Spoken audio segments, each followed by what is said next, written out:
Good morning.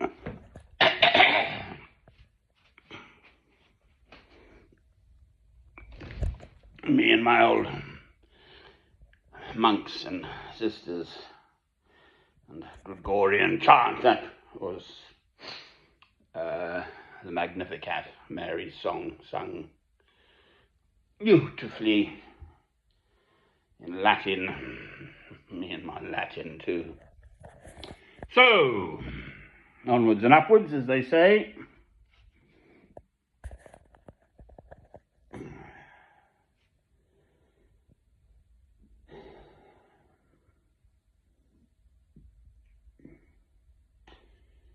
I lift up mine eyes to the hills, from whence cometh my salvation. Amen. So that's the opening of Psalm 121, beautifully.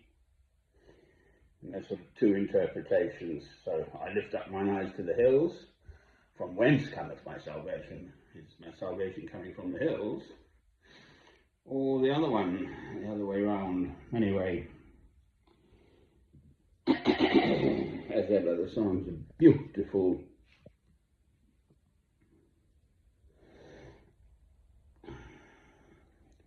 Well, there's no other way. Awfully sorry about that, but I'm afraid that is it. There is no other way. I'm in touch.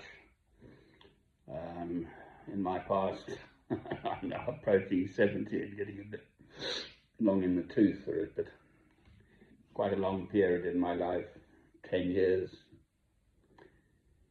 I lived out under the stars wherever I could find a place to lay my head, and at that point I was in Dublin, so perhaps 2014, 15 maybe. I was sleeping in the Phoenix Park by the zoo, either in the bandstand on the cover or in the portico of the Dublin Zoo, and I met this chap running past. He sort of spotted me. I don't think I'll name him. Anyway, and we got quite pally and used to have nice chats and so on. So he's Irish, O'Catane, I don't know fully, but I think it must be a very old Irish era. This is, by the way, E-I-R-E, so Southern Ireland, the country of Ireland, not the annexed Northern Ireland by Britain.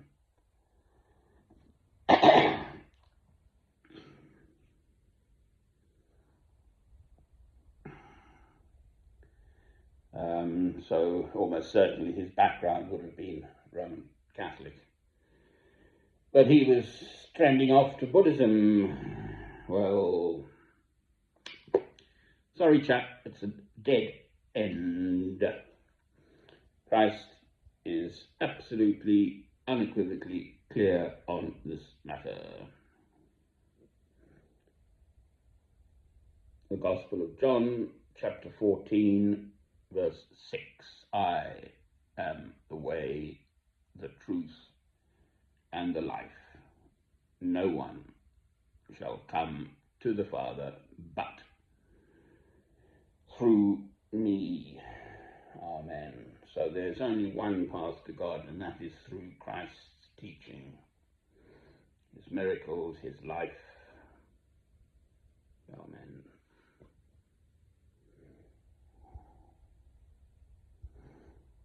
So, currently, in the world in which I live, there is a genocide being perpetrated by Israel and funded and armed and morally supported by America.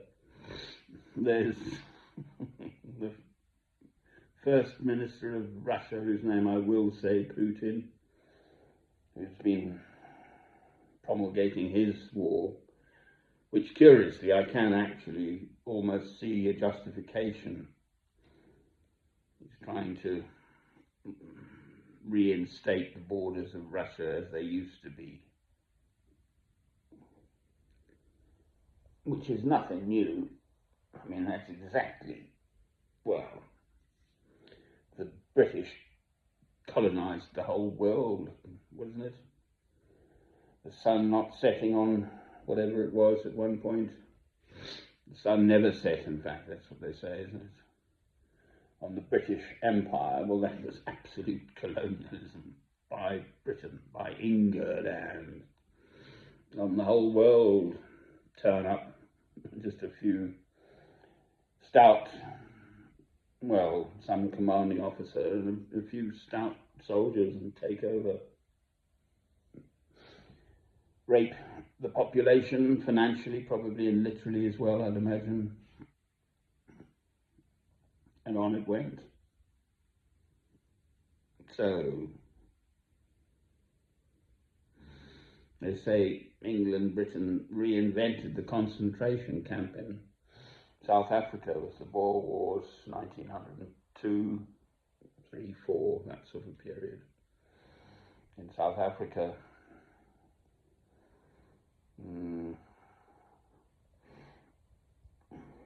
I am a Christian, and very sadly, I am not in the slightest proud to be. I am British too. I carry a British passport. My father was English, my mother's people were Scottish, so my heritage is absolutely British through and through. And I'm completely, totally, utterly not proud of that, which I find very sad.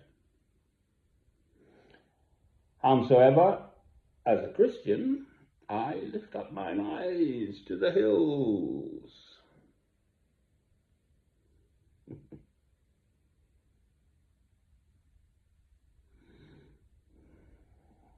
I know that my Redeemer liveth.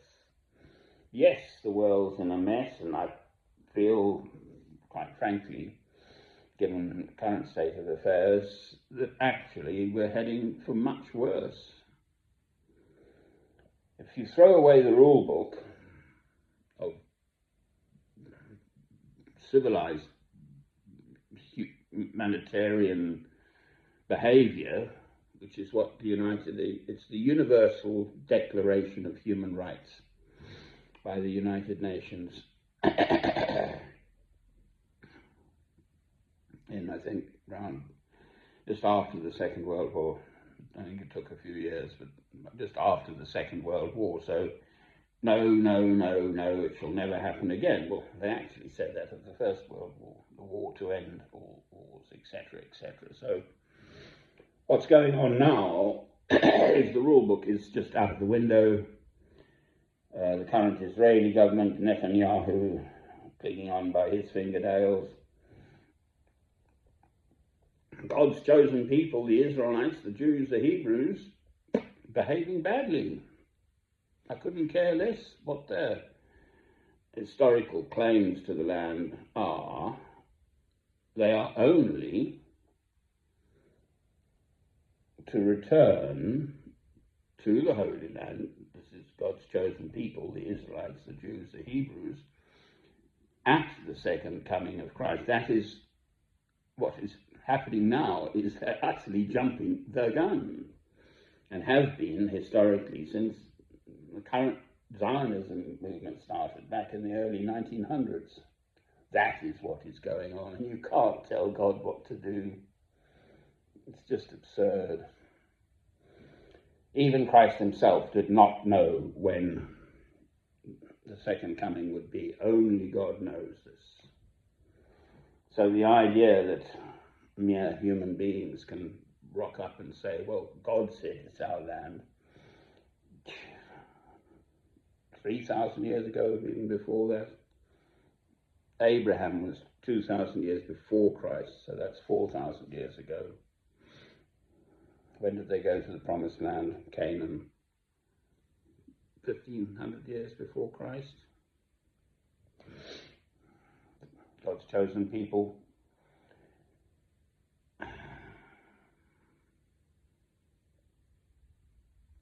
Every single hair on the head of your fellow man, woman, and child is precious and special. If they strike you on one cheek, give unto them the other cheek. The two commandments. The first and great commandment.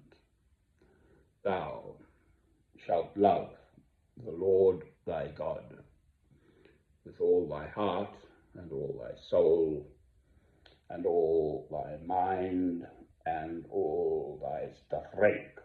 This is the first and great commandment. And the second is like unto it. Thou shalt love thy neighbor as thyself. On these two commandments hang all the law and the prophets. Amen. It's so simple.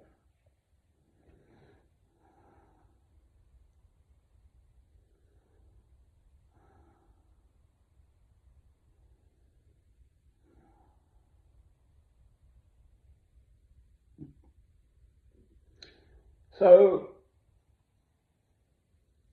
Psalm 121 came to me. I lift up mine eyes to the hills, from whence cometh my salvation. So salvation comes only from God.